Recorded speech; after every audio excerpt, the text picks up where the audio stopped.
آج دوسری مرتبہ وہ سامنے تھا۔ پچھلی بار کی نہایت بد اخلاقی کے سلوک کے بعد بھی جب میرال نے اسے فقط سلام کا جواب دے کر وہاں سے اٹھ جانے کو ترجیح دی تھی اور وہ غریب بطول بی بی کی قربت سے گھبرا کر وہاں سے بھاگ نکلا تھا۔ میرال نے اچنبے سے اس شخص کو دیکھا جو اس کی خاموشی کے باوجود بھی نہایت اطمینان سے بیٹھا تھا۔ بطول بی بی کچن میں اس کی تواضع کا انتظام کرنے گئی ہوئی تھی۔ اگرچہ میرال نے کوشش کی تھی کہ اس کی پوری توجہ اس کتاب کو حاصل رہے جو اس کی گود میں رکھی تھی، لیکن وہ مقابل کی نظروں سے کنفیوز ہو رہی تھی جو وہ اس کے دیکھتے ہی کسی اور چیز پر مرکوز کر دیتا تھا۔ آپ کے آنے کا مقصد پوچھ سکتی ہوں؟ اس نے کتاب کو بند کر کے اس سے سوال کیا۔ وہ کو التمش انکل، آپ کو یونی میں ایڈمیشن کے لیے میری ہیلپ چاہیے ہوگی۔ ویسے ابھی یونی میں تو چھٹیاں ہیں، میں نے سوچا بتا دوں اور آپ کو کمپنی بھی دے دوں، لیکن اب سوچ رہا ہوں یہ بے فائدہ ہے۔ میرال چونکی، اور ایسا آپ کو کیوں لگا؟ اس وجہ سے کہ آپ شاید میرے آنے سے ڈسٹرب ہوئی ہیں۔ جی نہیں، ایسی کوئی بات نہیں ہے۔ میرال کو فوراً احساس ہوا کہ وہ اسے حد سے زیادہ اگنور کر چکی ہے۔ اصل میں میری عادت نہیں ہے کسی سے زیادہ گھلنے ملنے کی۔ اس کے جواب پر سارم بھرپور انداز سے مسکرایا۔ مگر آپ کو تو میرے ساتھ گھلنے ملنے بات کرنے کی عادت اپنانی چاہیے۔ مگر کیوں؟ سارم کا یہ دھونس بھرا جملہ اسے ناگوار گزرا تھا۔ پتہ چل جائے گا آپ کو بہت جلد ہی۔ کیا پتہ چل جائے گا جی؟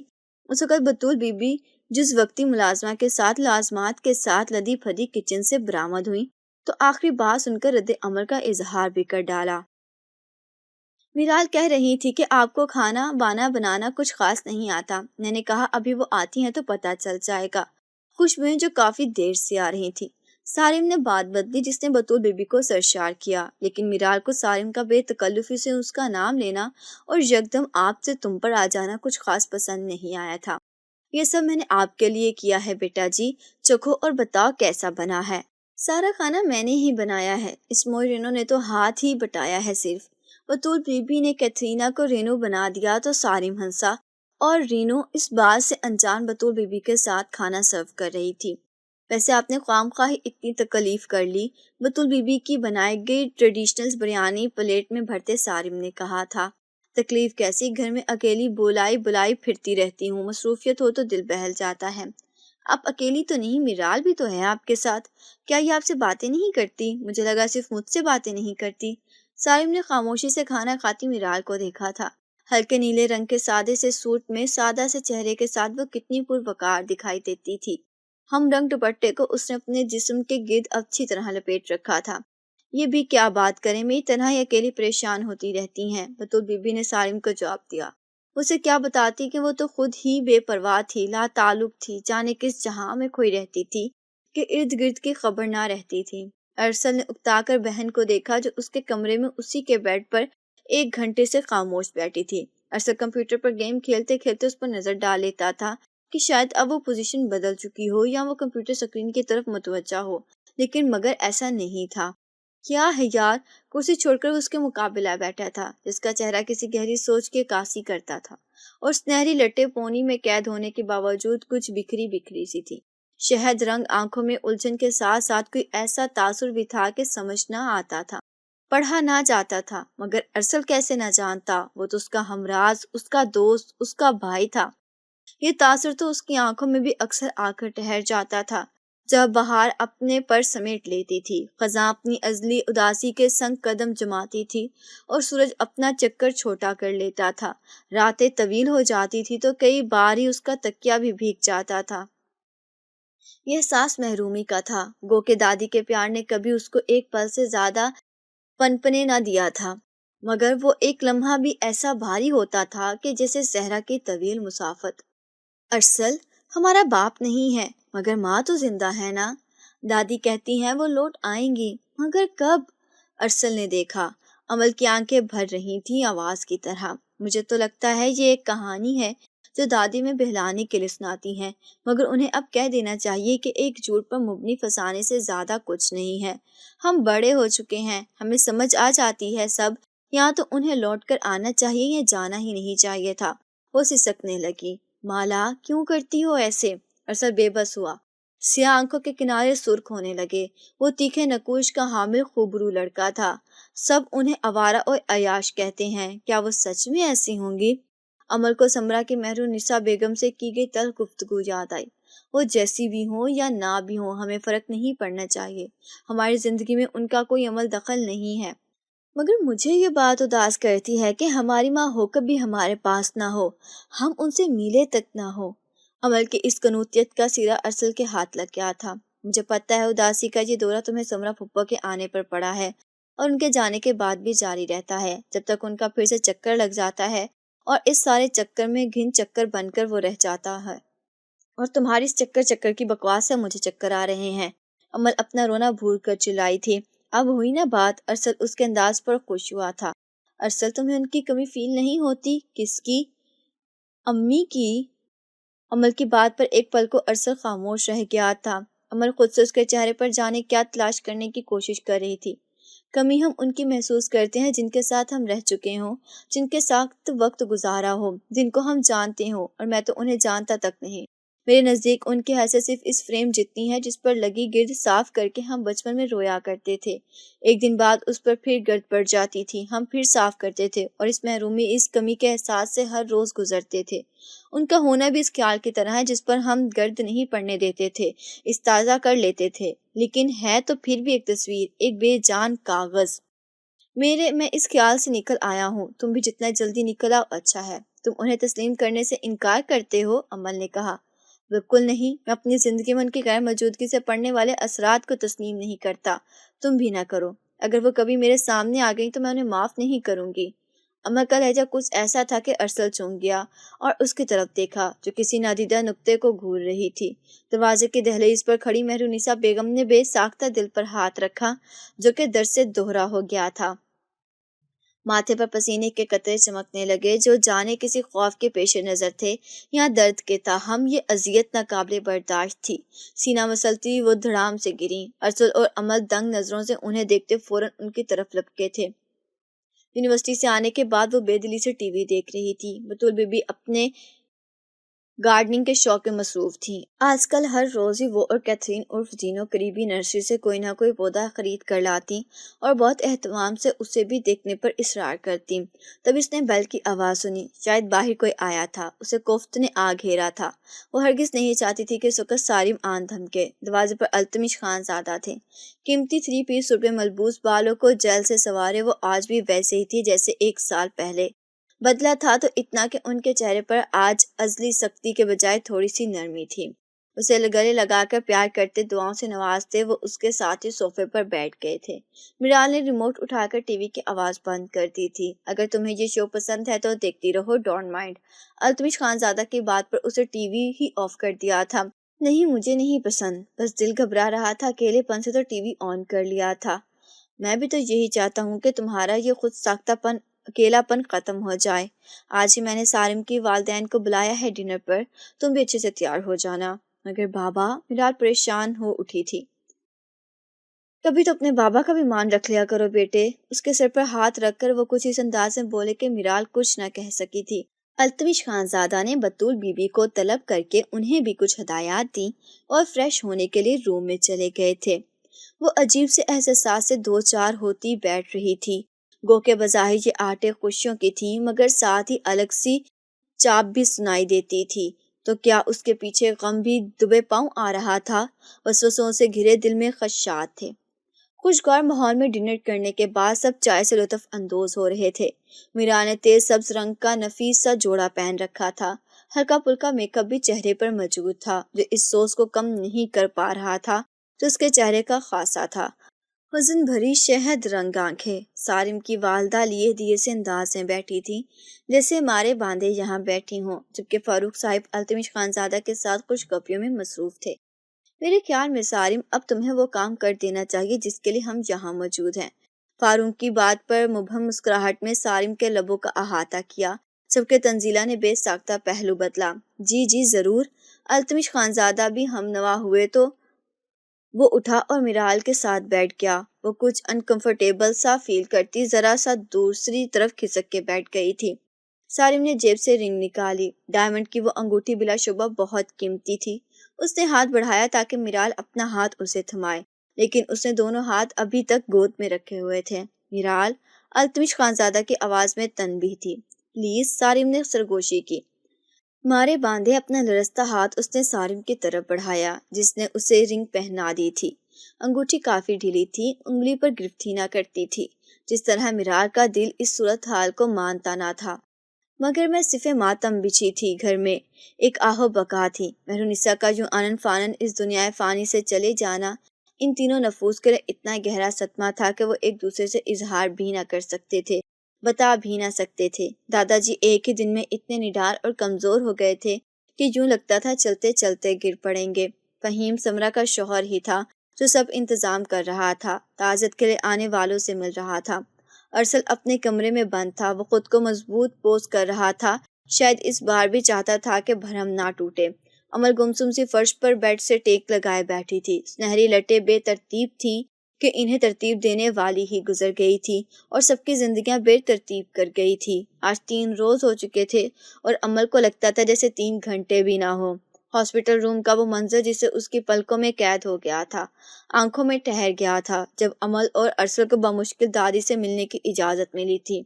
دم توڑتی سانسوں کے ساتھ مہرالنساء بیگم نے کانپتے ہوئے ہاتھوں کو اس کے اور ارسل کے سامنے جوڑا تھا۔ کیا کچھ نہ تھا ان کی آنکھوں میں، بولنے کی چاہت، کچھ بتانے کی حسرت۔ انہوں نے ایسا کیوں کیا؟ یہ وہ سوال تھا جو اس کے دماغ میں اٹک گیا تھا۔ بھلا دادی نے ان سے معافی کیوں مانگی تھی؟ کس بات کی؟ جتنا وہ سوچتی اتنا الجھ جاتی تھی۔ وہ تو ہر لمحہ ان کا خیال رکھتی تھی، ان سے غافل نہ ہوتی تھی، اتنا پیار کرتی تھی۔ دادی آپ بھی چھوڑ کر چلی گئی ہمیں؟ وہ انہیں یاد کرتی گھٹ گھٹ کر رونے لگی تھی۔ رات ہونے کو آئی تھی، کیتھرین نے گھر جانے کے لیے دروازہ کھولا تو وہ سامنے تھا، ہاتھوں میں سرخ پھولوں کا بکے تھامے۔ جب سے منگنی ہوئی تھی وہ چوتھی بار آیا تھا۔ دروازہ آہستگی سے بند کرتا وہ اندر چلا گیا، جہاں لاؤنج میں بطول بی بی نظر آئیں جو ٹی وی دیکھ رہی تھیں۔ بطول بی بی میرال کہاں ہے؟ اس نے پوچھا تو وہ متوجہ ہوئیں۔ اندر اپنے کمرے میں ہیں۔ آپ بیٹھے، میں انہیں بلا کر لاتی ہوں۔ نہیں، میں خود مل لیتا ہوں اس سے۔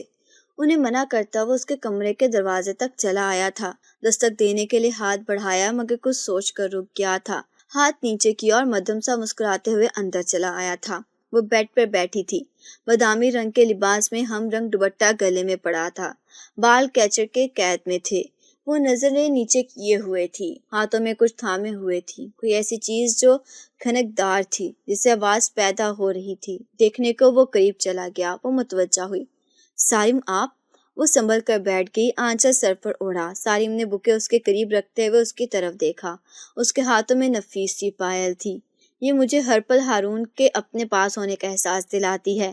جانے وہ کس ٹرانس میں تھی کہ یہ کہہ بیٹھی، زبان پھسٹی بھی تو کس کے سامنے۔ سارم کے چہرے کے نرم تاثرات میں عجیب سی سختی گھلنے لگی، مگر اس نے خود پر قابو پانے کی کوشش کی اور کامیاب رہا۔ زبردستی کی مسکراہٹ چہرے پر سجاتے نہایت دھون سے پازیب اس کے ہاتھ سے چھینی اور بیڈ سائڈ ٹیبل پر رکھ دی اور اٹھ کھڑا ہوا۔ اور ڈنر پر چلتے ہیں، مگر مجھے سامن بنانی ہے۔ وہ معترض ہوئی تھی۔ واپس آ کر بنا لینا، میں تمہاری ہیلپ کروا دوں گا۔ اسے بازو سے کھینچتا باہر لے جانے لگا۔ چلتی ہوں میں، ہاتھ چھوڑو میرا۔ اس کے قدرے تیز لہجے پر سارم نے اچنبے سے اس کی طرف دیکھا تھا۔ میں پرس لے لوں اپنا۔ نظر نیچے کیے وہ اندر روم میں چلی گئی، جبکہ سارم اس کے اس رویے کو سمجھنے کی کوشش کرنے لگا۔ آیا اس نے صحیح فیصلہ کیا یا غلط؟ بقول ممی کے وہ لڑکی جس نے باپ سے لڑ جھگڑ کر ایک غریب لڑکے سے شادی کی اور 1 ماہ بعد ہی بیوہ بھی ہو گئی، حد ہے کہ اس کے بچے کی ماں بھی بن گئی۔ وہ تو نصیب نہیں تھا کہ بچے بھی نہ رہے۔ تمہیں کیا لگتا ہے وہ اپنی پہلی محبت کو بھول چکی ہوگی؟ یہ سب وہ اپنے فادر کے دباؤ میں آ کر کر رہی ہے۔ یقین جانو اس کو تم میں ذرا بھی دلچسپی نہیں ہوگی۔ انسان اپنی پہلی چاہت نہیں بھول سکتا، اس نے پا کر کھویا ہے، اسے تو ان بیتے پلوں سے شاید فرصت ہی نہ ملے۔ تمہیں کیا وہ وقت دے گی، کیا محبت دے گی؟ ارسل اور امل کالج سے لوٹے تو دادا جی باہر صحن میں کرسی پر بیٹھے تھے اور سامنے میز پر رجسٹر وغیرہ پھیلائے زمینوں سے آنے والی آمدنی کا حساب کر رہے تھے۔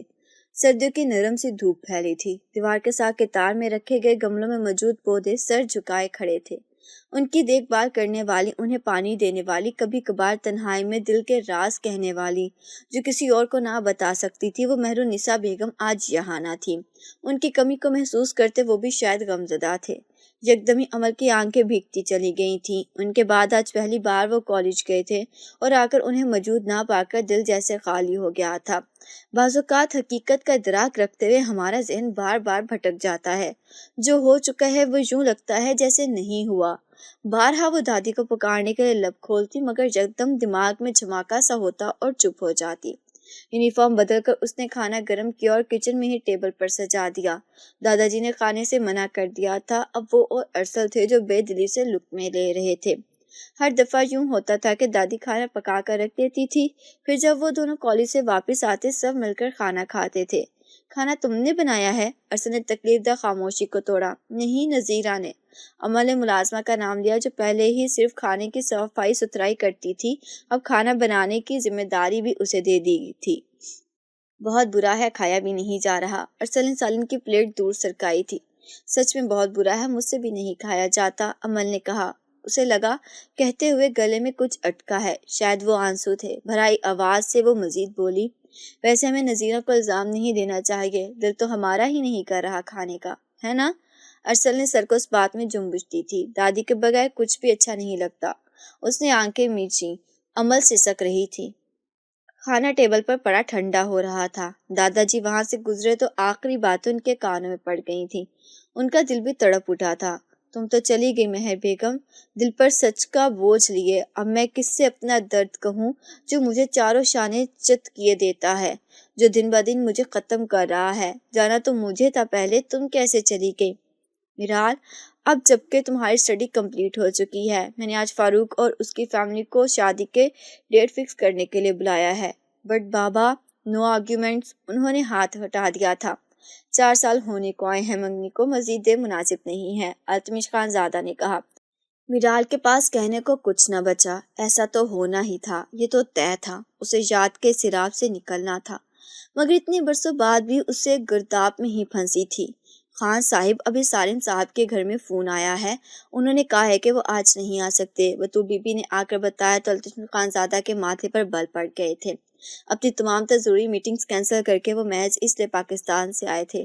اب اس خبر نے بیزار سا کر کے رکھ دیا تھا۔ آف موڈ کے ساتھ وہ اٹھ کر اپنے روم میں چلے گئے تھے۔ اسی پل میرال کے سیل پر سارم کی کال آنے لگی تھی۔ اس نے سیل اٹھا کر کال پک کی تھی۔ میں اسی وقت تم سے ملنا چاہتا ہوں، سارم نے اسپاٹ لہجے میں کہا تھا۔ اچھا کہا، اسے اقرار کرتے ہی بنی تھی۔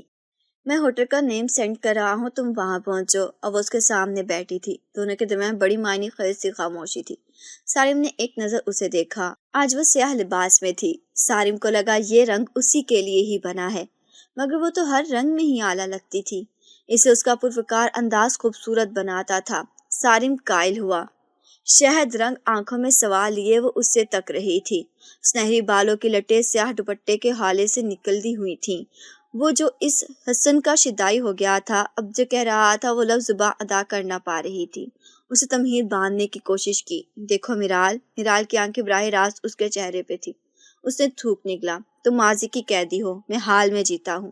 میں نے اتنے سال کوشش کی تمہیں اپنی طرف مائل کرنے کی، مگر وہ چند پل جو تم نے ہارون کے سنگ گزارے، ابھی تک تم اس کی اسیر میں ہو، اور جانے کب تک یہ لحاظ مسافت طے کرتی رہو۔ I'm sorry، میں اب تمہارے ساتھ نہیں چل سکتا۔ میرال کے تاثرات میں ذرہ برابر جو تبدیلی نہیں آئی۔ کیا اتنی بھی حیثیت نہیں تمہاری سارم؟ اسے افسوس ہوا۔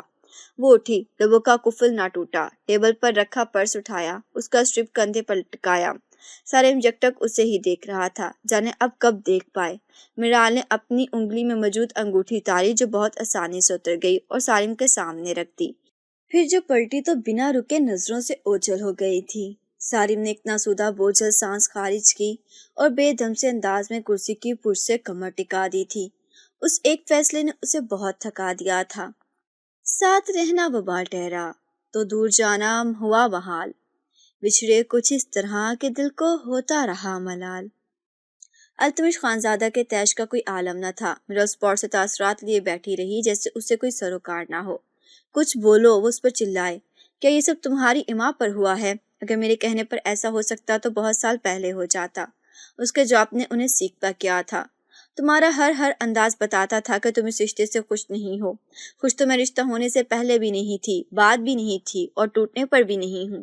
میں تو سرے سے خوش تھی ہی نہیں۔ ہارون کے جانے کے بعد میرے لیے خوشی کے کوئی معنی ہی نہیں ہے۔ پھر وہی ہارون، آخر اس نام کو تم مٹا کیوں نہیں دیتی اپنی زندگی سے؟ یہ نام میری سانس سے جڑا ہے، اس کی یاد سے ناتا ٹوٹا سمجھو جان گئی۔ وہ بے خوفی سے بولی تھی۔ آج اسے التمش خانزادہ کے غم و غصے کی کوئی پرواہ نہ تھی۔ وہ بھی جان گئے تو دھیمے پڑ گئے تھے۔ فاروق کو تو وہ کھڑی کھڑی سنا ہی چکے تھے فون پر۔ میرال نے دکھ سے انہیں دیکھا جو حد درجہ متضرر و پریشان تھے۔ کاش وہ انہیں سمجھا پاتی، وہ کہ ہم سفر نہیں چاہتی، اس کے لیے ان ایام کا ساسا کافی ہے جو اس نے ہارون کے سنگ گزارے تھے، اس شخص کے سنگ جو اس سے محبت کرتا تھا۔ کتنا حسین ہوتا ہے محبت کرنے والوں کا ساتھ، تھوڑے سے وقت میں اپنا اتنا اسیر کر لیتے ہیں کہ تمام عمر اس کا اثر رہتا ہے۔ دل کی تختی پر محبت کی سیاہی سے لکھے لفظوں کی چھاپ کبھی نہیں مٹتی چاہیے، چاہے اس پر وہ لفظ لکھے جائیں اور مٹائے جائیں، اس کا نقش سدا قائم رہتا ہے۔ دادا جی، اب آپ اپنی یہ کھٹارا بھی بیچ دیں، کب تک پرانی محبوبہ کو گلے سے لگائے رکھیں گے؟ ارسل نے دادا جی سے کہا جو گیٹ پر گاڑی کھڑی کیے اسے خوب دل لگا کر دھو رہے تھے۔ ساتھ ہی ارسل کو بھی اس کار خیر میں شریک کر رکھا تھا جو کہ اتوار ہونے کی وجہ سے گھر پر تھا۔ تم نہیں سمجھو گے میاں، یہ گھر تو تمہارے باپ کی پیدائش سے بھی پہلے کی ہے، انشاءاللہ تمہارے بچے بھی اس کے درشن سے ضرور فیضیاب ہوں گے۔ رگڑ رگڑ کر بونٹ کو چمکاتے وہ اسے چھیڑ گئے تھے۔ لا حول ولا، کچھ تو خیال کرے دادا جی، ابھی میری عمر ہی کیا ہے، 18 کے ہو جاؤ گے 3 ماہ بعد۔ دادا جی نے اسے یاد دلایا تھا۔ کتنی شرم کی بات ہے، پھر اتنا بڑا ہو کبھی میں بس کے ذریعے کالج جاتا ہوں، ایسا کریں کہ اس کھٹ دادا جی کی گھوری پر اس نے لب بھیجے تھے۔ میرا مطلب ہے اس اینٹیک اور نایاب پیس کو کسی اچھے سے میوزیم میں جہاں اس کی خوب اچھے سے دیکھ بھال ہو اور اس کی نسل کے معدوم ہو جانے کا اندیشہ نہ ہو، اسے بیچ دیں اور مجھے نئی بائک لے کر دے دیں، میں اور عمل اسی پر جایا کریں گے۔ پھر گاڑی گھر میں موجود ہے، اس پر کیوں نہیں جاتے؟ دادا جی کی بات سے اس نے پھر سے زیر لب ماحول لا حول ولا قوت پڑھا۔ آپ کے شاہکار کو کہیں ٹھوک دیا یا اس نے ہمیں کسی موڑ پر دگا دے دیا تو ہم معصوموں کا کیا ہوگا؟ عرض کیا ہے معصوم لوگ اندر تشریف لے آئیں، آج میں نے نئی ریسیپی ٹرائی کی ہے، آ جائیں کھانا ٹھنڈا ہو جائے گا۔ عمل نے باہر جھانکا تھا۔ دھیان رہے بہنا، اسے کھا کر ہم ہی نہ ٹھنڈے پڑ جائیں۔ ارسل نے دادا جی کی طرف دیکھ کر کہا جو تھے تو اس سے متفق کہ کئی بار میدے کو اس آزمائش سے گزار چکے تھے مگر اپنی پیاری پوتی کو ناراض بھی نہ کر سکتے تھے۔ چلو بھائی ارسل، دیکھ لیتے ہیں آج کیا بنایا ہے یا ہمارا کیا بنے گا۔ آخری جملہ آہستہ سے ارسل کے کان کے پاس جھک کر کہا گیا تھا۔ مبادہ عمل سن لے، وہ اپنی ہی کہہ رہی تھی۔ اس ہسٹوریکل ماڈل کو دھونے کا کوئی فائدہ ہی نہیں ہے، ویسے بھی گیراج میں کھڑی ہو کر پھر سے مٹی ہونا ہے اس نے۔ دادا جی اسے بیچ کر ہمیں بائک لے کر دے رہے ہیں۔ اندر جاتے ہوئے ارسل نے عمل کو بتایا۔ میں نے تو ایسا کوئی ارادہ نہیں کیا ابھی۔ دادا جی پلیز، ارسل منت امیز لہجے میں بولا تھا۔ دیکھیں گے بھائی، ابھی آ جاؤ کھانا کھاتے ہیں پہلے۔ روز و شب میں تیز رفتاری آ گئی تھی۔ میرال نے التمش خانزادہ کے ساتھ آفس جوائن کر لیا تھا، ویسے بھی اس کی صحت اب تیزی سے گرنے لگی تھی۔ عمر کا تقاضا تھا یا اپنی بیٹی کے اکیلے پن کا دکھ، جس کی تنہائی کی وجہ شاید وہ خود تھے۔ اب اسے دیکھ رہے تھے جو اعتماد سے اپنا پریزنٹیشن دے رہی تھی۔ کلائنٹ اس سے کافی متاثر نظر آ رہے تھے۔ وہ تو آتے ہی چھا گئی تھی۔ خانزادہ انڈسٹریز کا ابھرتا ہوا ستارہ تھی وہ، جس کی چمک و چکا چوند التمش خانزادہ کو بھی حیران کرتی تھی۔ وہ تو صرف خود کو ہی قابل و باصلاحیت سمجھتے تھے، لیکن میرال نے انہیں غلط ثابت کر دیا تھا۔ وہ اس کام میں ان سے بہتر تھی۔ اپنے صحیح ثابت نہ ہونے پر بھی وہ خوش تھے۔ پاپا، آپ کو میری پریزنٹیشن کیسی لگی؟ آخری فلور تک پہنچنے کے لیے لفٹ میں سوار ہوتے وقت میرال نے ان سے پوچھا تھا۔ التمش خانزادہ نے ایک نظر اسے دیکھا جو پرپل رنگ کے لباس میں ہم رنگ دوپٹے کے ہمراہ کلائی پر گولڈن چمکتے اسٹریپ والی واچ پہنے بہت ڈیسنٹ لگ رہی تھی۔ بہت اچھی، I am proud of you, تمہارا فیوچر برائٹ ہے۔ وہ افسردگی سے مسکرائی تھی۔ اس کی اس اداس مسکراہٹ سے التمش خانزادہ نے نظر چرا لی تھی، جانے کیوں دل ملول سا تھا۔ لفٹ رک چکی تھی، وہ دونوں باہر آ گئے تھے۔ لندن کی صاف فضا میں ہلکی پھلکی سی دھوپ نے اس کا استقبال کیا جو ڈھلنے کے قریب تھی۔ پرشور سڑک پر گاڑیوں کا ہجوم تھا، تیز ہوا کے جھونکے ان کے آس پاس چکرانے لگے تھے۔ ڈرائیور پارکنگ سے گاڑی نکال لایا تو وہ اس میں سوار ہو گئے تھے۔ اب انہیں گھر جانا تھا۔ التمش خانزادہ نے بھی میرال کے ساتھ یہیں سکون اختیار کر لی تھی اور پاکستان میں موجود کاروبار چند قابل اعتماد ہاتھوں میں چل رہا تھا۔ آج کافی دنوں بعد گھر میں سمرا نے قدم رنجا فرمایا تھا اور سارے گھر کا جیسے رنج نے لپیٹ میں لے لیا تھا۔ کچھ لوگ حقیقتاً ناقابل برداشت ہوتے ہیں، وہ بھی ایسے ہی لوگوں میں شامل تھی جو تلخ و خرچ الفاظ سے دوسروں کو گھائل کرتی تھی اور برملا ڈٹائی سے یہ بھی کہتے ہیں کہ ہم نے تو کچھ نہیں کیا۔ کچھ اس انداز سے وہ اپنے حق کو دلائل دینے لگتے ہیں کہ ان کا ستایا ہوا خود ہی سوچنے پر مجبور ہو جاتا ہے کہ کہیں سچ میں ہم ہی نے تو نہیں غلط کیا۔ ارسل حسب معمول دوستوں کے ساتھ میچ کھیلنے چلا گیا تھا۔ امل صبح کی بے تکی باتیں سننے پر مجبور تھی، اور حد تو یہ تھی کہ اسے اس کی بے سر پیر کی باتوں کا جواب بھی دینا تھا اور حسب ضرورت حیران خوش غمزدہ بھی ہونا تھا۔ اگر وہ ایسا نہ کرتی تو صوبیہ ناراض ہو جاتی اور قصہ اس کی والدہ ماجدہ تک پہنچ جاتا اور وہ بحث چھڑتی تھی کہ الامان۔ اس لیے وہ منہ کے زاویے سیدھے کیے یہ کڑوا گھونٹ پینے پر مجبور تھی۔ ابا، اب تو نئے کرایہ داروں نے بھی گھر خالی کر دیا ہے، آپ اجازت دیں تو میں وہاں رہائش اختیار کر لوں؟ سمرا دادا جی کو گھیرے بیٹھی تھی اور انہیں ہر طرح سے قائل کر لینا چاہتی تھی۔ لیکن تم جانتی ہو بیٹا، وہ گھر ہم نے کیوں چھوڑا تھا؟ ایسا چھوڑا تھا کہ اس گلی، اس محلے کے پاس سے گزرنا بھی چھوڑ دیا۔ اب جس زمین پر بڑی مشکل سے گرد جمی ہے، تم اس پر دھول اپنے قدم رکھ کر نشان کیوں چھوڑنا چاہتی ہو؟ انہوں نے اسے سمجھانے کی کوشش کی تھی۔ بس بھی کریں ابا، وہ قصہ پرانا ہو چکا ہے، کسی کو یاد بھی نہیں ہوگا کہ… چپ ہو جاؤ سمرا، وہ اس کی بات مکمل ہونے سے پہلے ہی اسے روک گئے تھے۔ سمرا نے طنزیہ ہنکارا لیا تھا۔ آپ تو چاہتے ہی نہیں ہیں کہ مجھے میرا حق دیں، سب کچھ لٹائیں انہی پر، میں یا میرے بچے تو سب کی آنکھوں میں کھٹکتے ہیں۔ تمہیں کیا مسئلہ ہے امل اور ارسل سے؟ تمہارے بھائی کی اولاد ہے، یتیم ہے، تم ان کے بچائے پیار کرنے کی، نرمی سے پیش آنے کے، ان کے خلاف محاذ کھول لیتی ہو۔ رہی تمہارے حق کی بات، تو کیا تم پلاٹ بھول گئی جو میں نے تمہارے نام کیا تھا؟ تم نے وہ خود ہی بیچ دیا تھا، تو اب کیوں سوال کرتی ہو؟ جب وہ کہہ رہے تھے کہ بچوں کا خرچہ بھیجیں گے تو آپ نے کیوں منع کیا تھا؟ 4 پیسے آ جاتے تو آپ کا ہی بھلا ہوتا نا۔ میں اتنا بغیرت نہیں تھا کہ اپنے بیٹے کی اولاد کو پالنے کے لیے غیروں سے پیسے لیتا۔ دادا جی چڑ گئے تھے۔ وہ غیر کہاں تھے، وہ تو… سمرا کا ارادہ مزید گوہر افشانی کا بھی تھا، مگر کچھ اپنے والد کے تاثرات نے اور ہاں آ جانے والی امل اور صوبیہ کی وجہ سے بڑبڑا کر رہ گئی تھی۔ امی دیکھیں، جیسے آپ نے کہا تھا ویسے ہی میں نے اور امل نے سالن بنایا ہے، آپ چیک کر دیں کہ گوشت گلا یا نہیں۔ صبح کی بات پر انہوں نے ناگواری سے دونوں کو دیکھا تھا۔ تم نتھیوں کو پتہ نہیں چلتا کہ گوشت گلا ہے یا نہیں، چکھ لیتی نا۔ پھر آپ کو اعتراض ہونا تھا بعد میں کہ ایسے نہیں ایسے ہونا تھا۔ صوبہ نے دو بدو جواب دیا تھا۔ امل اور دادا جی مبہم سا مسکرائے کہ وہ صحیح کہہ رہی تھی۔ سمرا کی نکتہ چینی والی عادت بھلا کس سے ڈھکی چھپی تھی؟ آخرکار سمرا اٹھ کر گئی تو دادا جی نے سکون کا سانس لیا، لیکن مسلسل اپنی طرف پڑھنے والی امل کی نظر نے انہیں الجھایا تھا۔ تم بھی جاؤ بھائی، تمہاری پھپھی غصہ کرے گی تم پر، وہ بولے، لیکن امل نے جیسے سنا تک نہیں، کیونکہ وہ جو یہاں آتے ہوئے سن چکی تھی، اس نے اس کے دل و دماغ میں ایسا شور مچایا تھا کہ اب کوئی بھی آواز جسے سماعت تک نہ پہنچ پا رہی تھی۔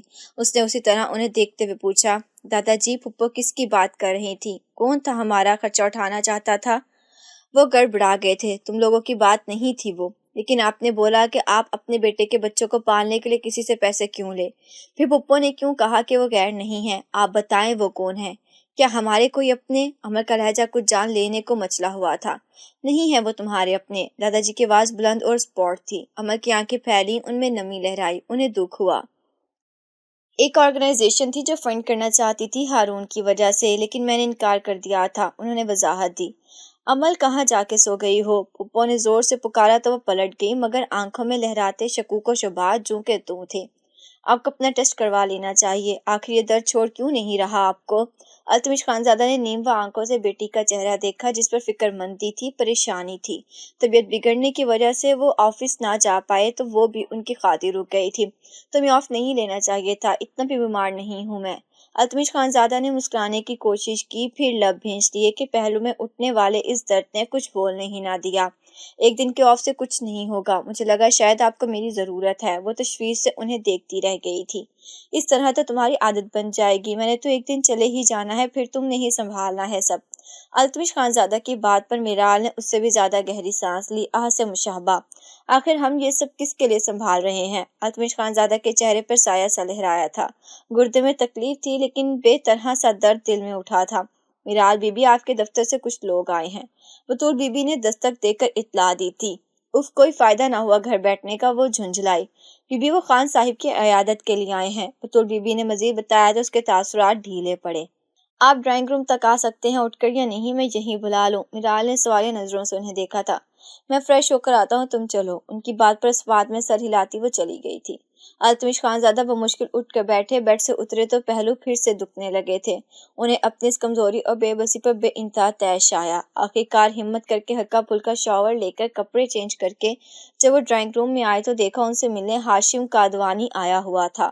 اس کا آنا انوکھی بات نہیں تھی، وہ چونکہ تو اس بار 13 سالہ لڑکے کو دیکھ کر تھے جو ہاشم کادوانی کے برابر میں بیٹھا تھا۔ ہاشم نے نشست سے اٹھ کر ان کا خیر مقدم کیا اور ان کی استفہامیہ نظروں کا مفہوم جان کر تعارف بھی کروایا۔ سر، یہ میرا نواسہ ہے، عمر۔ ہیلو سر، لڑکے نے نانا کے دیکھا دیکھی کہا۔ ہیلو بیٹے۔ انہوں نے اس کے سر پر ہاتھ پھیرا اور ہاشم صاحب کو بیٹھنے کا اشارہ کرتے خود بھی بیٹھ گئے تھے۔ آپ سے ملنے آیا ہوا ہے عمر؟ التمش خان زادہ نے پوچھا۔ نہیں سر، میرے داماد کا انتقال ہو گیا تھا تو میں اپنی بیٹی اور نواسے کو اپنے پاس لے آیا ہوں۔ ہاشم صاحب نے محبت سے لڑکے کے کندھے کے گرد بازو حمائل کر رکھے تھے۔ التمش خان زادہ کے دل سے ہوک سی اٹھی تھی۔ جانے کیا بات تھی جو بات بے بات کچوکے لگاتی رہی تھی۔ میرال اور ہاشم صاحب کسی اور موضوع پر بات کرنے لگے اور التمش خان زادہ نہایت خاموشی سے اسے اپنے اندر کے شور کو چھپانے کی کوشش کر رہے تھے۔ جانے کون تھا جو اندر سینے میں خنجر لیے بیٹھا تھا، ہر بار سانس لینے پر وار کرتا تھا۔ ارسل، تمہیں نہیں لگتا کہ ہمیں یہ جاننے کی کوشش کرنی چاہیے کہ ہماری امی کہاں ہیں اور وہ ہمارے پاس کیوں نہیں رہتی؟ وہ کس کے پاس کس کے ساتھ رہتی ہیں؟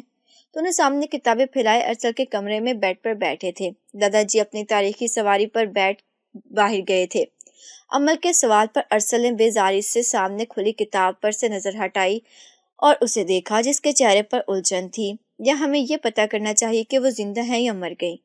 کیا کہہ رہے ہو؟ اس کا تلخ جملے پر عمل نے ناگواری سے اسے ٹوکا تھا۔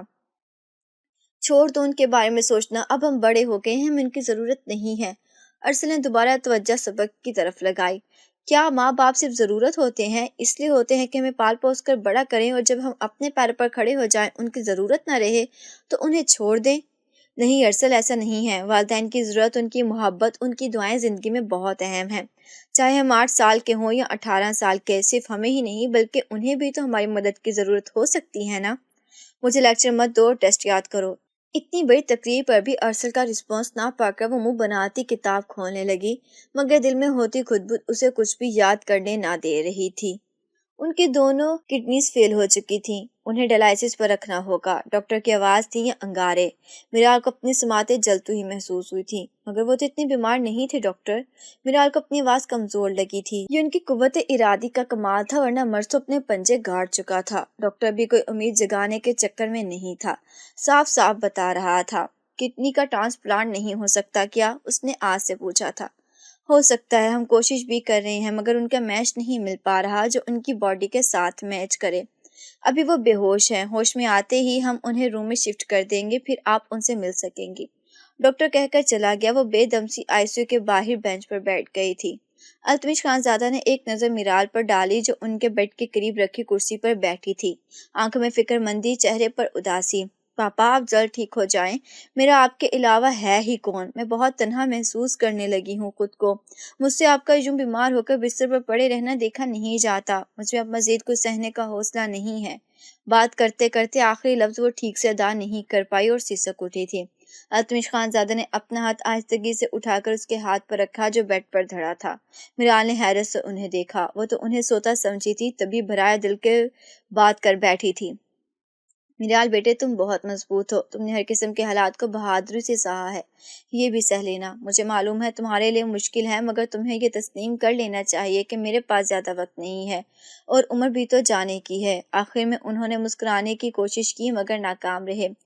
آپ ایسی باتیں نہ کریں پاپا۔ میرال نے اپنا دوسرا ہاتھ بھی ان کے ہاتھ کے گرد لپیٹا جو سرد ہو رہا تھا۔ آپ کو مجھ پر ترس نہیں آتا جو ایسی باتیں کرتے ہیں؟ آپ ہی میرا واحد رشتہ ہیں اور ایسا کوئی نہیں جس کے پاس میں جاؤں، جسے اپنا کہوں۔ التمش خان زادہ کا دل چاہا کہ اس دل پر دوہرا بوجھ آج ہلکا کر ہی دیں۔ انہوں نے لب بھی کھولے، اسے پکارا بھی، میرال۔ ان کا انداز ایسا تھا جیسے بہت اہم بات کرنے والے ہوں، کسی راز سے پردہ اٹھانے والے ہوں۔ وہ متوجہ ہوئی۔ التمش خان زادہ نے اس کی آنکھیں دیکھی، چہرہ دیکھا، پھر ہاتھ جنہوں نے ان کے بوڑھے کمزور ہاتھوں کو تام رکھا تھا۔ اگر آج وہ اسے بتا دیں کہ وہ اس کے گناہ گار ہیں، انہوں نے اس پر ظلم کیا ہے، تو کیا وہ اسے ایسے ہی انہیں محبت سے دیکھتی رہے گی؟ کیا ایسے ہی ان کا ہاتھ تھامے گی؟ ایسے ہی ان پر اعتبار کرے گی؟ ہر بات مانے گی؟ نہیں، ان کا ہاتھ جھٹک دے گی۔ اس کی آنکھوں میں ان کے لیے نفرت ہوگی، ان سے دور چلی جائے گی۔ کیا وہ دنیا سے جاتے سمے اپنی عزیز از جان ہستی کی آنکھوں میں اپنے لیے نفرت دیکھ پائیں گے؟ نہیں، قطعی نہیں۔ کیا ان کی انا یہ گوارا کرے گی؟ نہیں، وہ ہمت نہیں کر پا رہے تھے، خود میں وہ ہار گئے تھے، ہار جانے کے خوف سے۔ کیا بات ہے پاپا؟ ہاں، ان میں اس میٹھی محبت سے لبریز پکار کو کھونے کا حوصلہ نہیں تھا۔ آپ کچھ کہنے والے تھے؟ ران ان کے چہرے پر پھیلی سوچ کی لکیریں دیکھ کر کہا تھا۔ میں کچھ دیر سونا چاہتا ہوں، آواز کا حت المقدور بے نیاز بنانا چاہا۔ اوکے، آپ ریسٹ کریں، مجھے بھی آفس جانا ہے، امپورٹنٹ میٹنگ ہے آج۔ میرال ان کا ہاتھ چھوڑ کر اٹھ کھڑی ہوئی تھی، وہ آنکھیں بند کر چکے تھے، افسردہ سی نگاہ ان پر ڈال کر وہ پلٹ گئی تھی۔ وہ نہیں دیکھ سکی کہ بیڈ پر لیٹے التمش خان زادہ کی بند پلکوں کے کنارے سے اشکوں کی جھڑی سی بہہ رہی تھی۔ امل اور ارسل میم کنزا کے خونخوار نظروں سے مسلسل کنفیوز ہو رہے تھے، کبھی اپنے ہاتھوں پر ماہر پومسٹ کی طرح غور و خوض کرنے لگتے، کبھی کھڑکی کے باہر حسرت سے دیکھتے جہاں سارے طلبہ چھٹی کے بعد کالج کے گیٹ سے تیزی سے گزرتے جا رہے تھے۔ ٹیبل پر ان کے حال ہی میں دیے جانے والے ٹیسٹ کا رزلٹ تھا جو کہ بہت برا تھا۔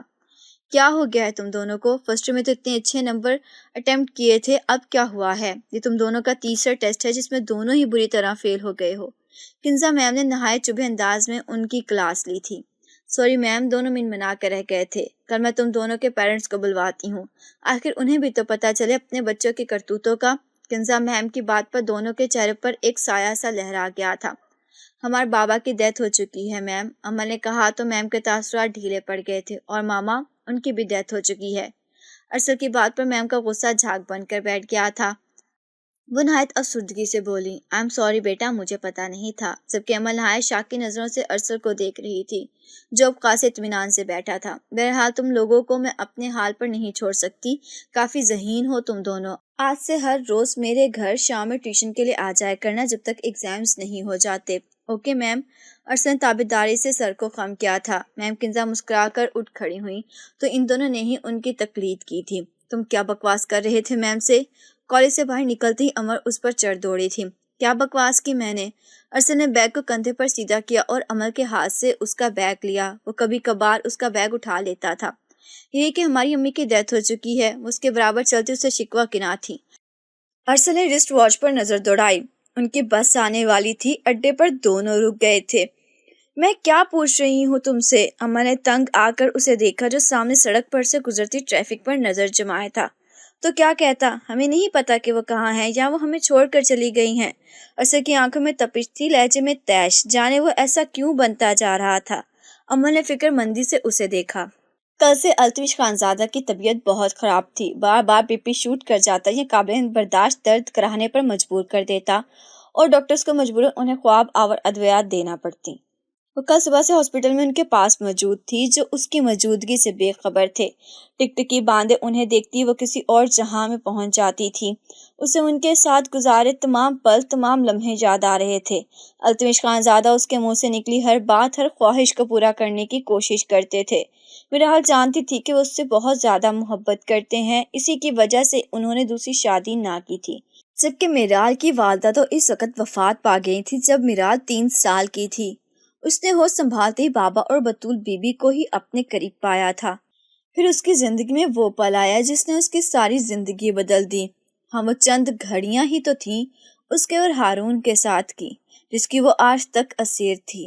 18 سال گزر جانے کے بعد بھی یوں لگتا تھا جیسے اس نے کل ہارون کو پایا تھا اور آج وہ بچھڑا ہے، ایسے اس کا غم تازہ تھا۔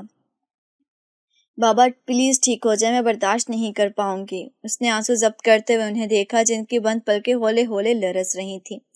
میرال فوراً اٹھ کر ان تک آئی جن کی سانسیں اب الجھ رہی تھیں۔ اس نے ان کے ہاتھ اپنے ہاتھوں میں لے کر حرارت پہنچانا چاہی جو ٹھنڈے ہو رہے تھے، مگر ان کی حالت بددستور بگڑ رہی تھی۔ نرس جو ذرا دیر کو باہر گئی تھی واپس آئی تو پھر سے ڈاکٹر کو بلانے پلٹ گئی تھی۔ انہیں آئی سی یو میں شفٹ کر دیا گیا۔ وہ باہر بے چینی سے ٹہلنے لگی تھی۔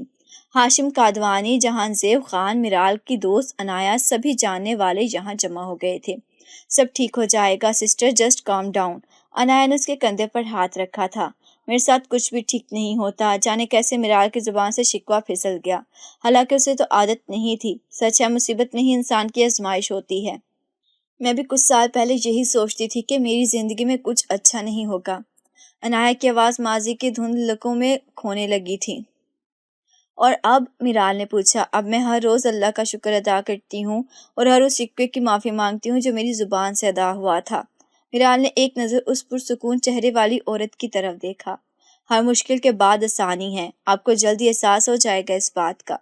میرال نے آنکھیں بند کر کے گہری سانس لی۔ اس نے کئی بار منتیں کی، ترلے کیے، تب جا کر اسے ان سے ملنے کی اجازت ملی جن کا کمزور وجود اپنا رعب اور دبدبہ کھو چکا تھا۔ پاپا! میرال کو آواز ٹوٹتی ہوئی محسوس ہوئی۔ انہوں نے ذرا آنکھیں کھول کر اسے دیکھا اور لب ہلائے، شاید کچھ کہنا چاہتے تھے۔ آکسیجن ماسک کو وہ اپنے چہرے سے اتارنے لگے۔ ایسا مت کریں، میرال نے انہیں روکنا چاہا۔ میرال بیٹے، ان کی آواز ٹوٹ رہی تھی، بے ربط ہو رہی تھی۔ ان کی اصالت پر میرال کا دل خون کے آنسو رو رہا تھا۔ وہ خود کو سنبھال نہیں پا رہی تھی۔ التمش خان زیادہ بند ہوتی آنکھوں سے اسے ہی دیکھ رہے تھے۔ پھر ان کا تنفس بگڑنے لگا اور آخرکار شمع کی مانند ٹمٹماتی زندگی کی جوت بجھ گئی تھی۔ میرال وہیں ان کے بیڈ کے پاس بیٹھتی چلی گئی زمین پر۔ التمش خان زادہ کی سانس کی ڈوری ٹوٹ گئی تھی۔